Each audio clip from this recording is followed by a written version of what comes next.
Ndagushimiye cyane wakomeje gukurikirana ibiganiro bya Peter Nzaba. Niba warakanze subscribe uri umuntu ukomeye cyane. Niba kandi utarakanda subscribe yikande uyu munsi kugira ngo udacikanwa n'ibiganiro byacu. Kandi mujye mwibuka no kuduha komenti twandikire kugira ngo tumenye ibyo tubagezaho, ese mwabyakiriye mute. Niba ari icyo tuba tugomba guhindura tujye tugihindura dukurikije ibitekerezo byanyu. Uyu munsi tugiye kuganira kuri ba bantu bafite igice cy'ukwezi mu kiganza n'inyuguti ya M mu kiganza. Ese iyo babanye bigenda bite? Nk'uko nari nabivuze mu kiganiro gihe cyatambutse, videwo yabanjije ko nzabahita mbakurikizaho ikiganiro kivuga ukuntu baba bameze iyo babanye mu rugo. Abantu bafite igice cy'ukwezi mu kiganza n'abafite inyuguti ya M mu kiganza. Uyu munsi rero naje kubabwira byinshi kuri bo. Iyo umuntu ufite inyuguti ya M mu kiganza abanye n'ufite igice cy'ukwezi mu kiganza, icyo bita crescent and moon mark mu kiganza,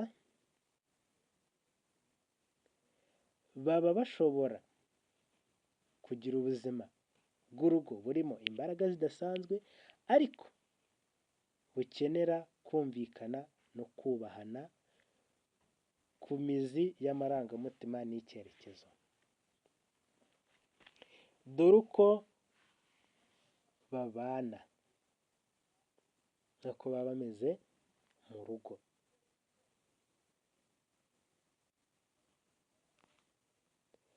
Bashobora kuba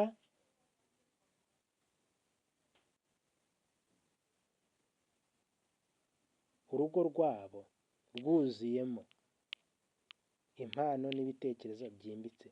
Mu rugo rwabo iyo babanye haba harimo impano n'ibitekerezo byimbitse. Ufite inyuguti ya M ni umuntu w'ukuri, ukomeye, ufite icyerekezo, ushishoza kandi ushaka ibintu bifatika. Uwo ni ufite inyuguti ya M. Ufite ukwezi ni umuntu w'amarangamutima y'umwuka, urota cyane, wumva byinshi mu mutima atabwiwe,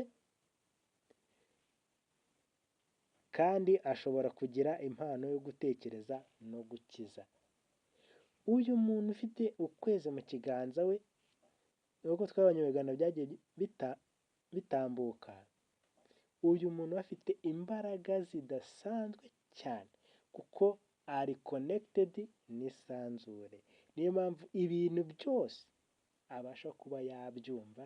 Iyo we yicaye agatuza abasha kumenya kontra situation iri aho hantu, akaba yamenya n'ibyihishe abandi bo batamenye. Niyo mpamvu bavuga ngo yumva byinshi mu mutima atabwiwe. We washaka kumenya ibyo wamuhishe nabyo akabimenya, niba waramubeshye akahita abimenya mbere y'uko ubimubwira ko wamubeshye, kuko izo mbaraga azifitemo.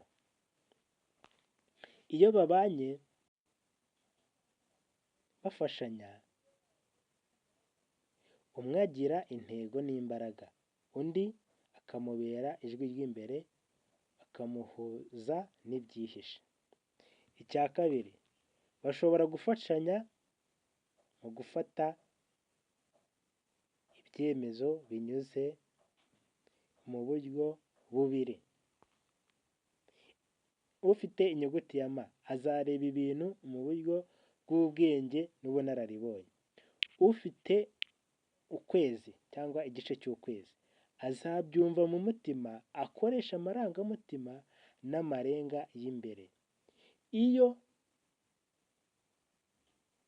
bubahiranye bafatanya mu gufata ibyemezo bikomeye mu rugo bashyize hamwe n'imbaraga z'ubwenge n'umwuka. Urumva bibafasha gufata ibyemezo binoze. Hari imbogamizi bashobora guhura nazo. Imbogamizi zishobora kuvuka niba hatabayeho kumvikana.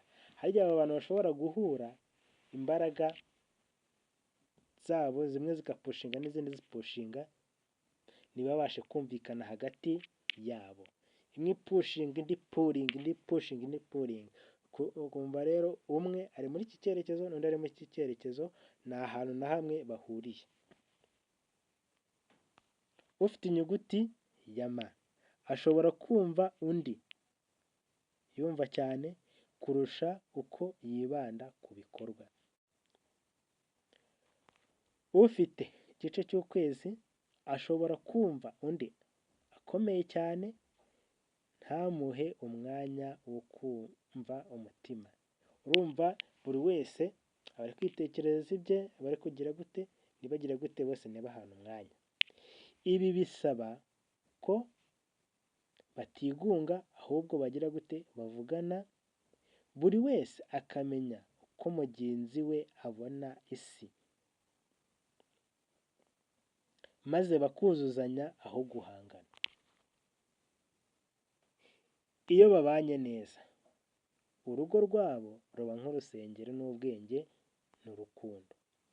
Bashobora kuba abareshya rumuri,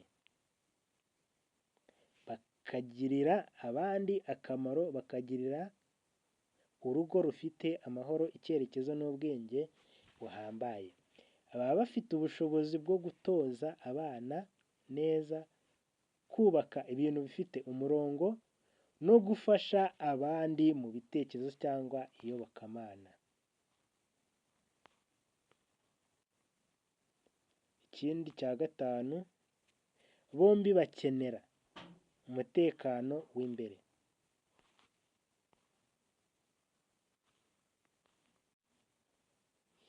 Iyo urugo rurimo amahoro, umutekano, ukwizerana n'ubwumvikane, bombi bararwubaka kugeza ku rwego rwo hejuru. Ariko iyo hatabayeho gufungirana umutima, hari ubwo buri wese yituriza ukwe maze rugatangira gucikamo intege. Iyo umuntu afite inyuguti ya M abanye n'ufite ukwezi, bashobora kuba nk'abanyabwenge,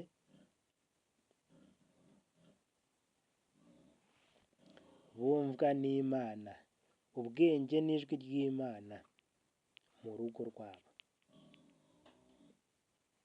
Iyo bubahiranye baruzuzanya, umwe agatanga umurongo n'ubushishozi, undi akuzuza umutima, urukundo n'amarangamutima. Urugo rwabo rushobora kuba nk'itara mu mwijima. Ndagushimiye cyane rero twabanye muri iki kiganiro, kandi mwibutsa gukanda subscribe kugira ngo tujye tubana mu biganiro byacu bigiye bitandukanye.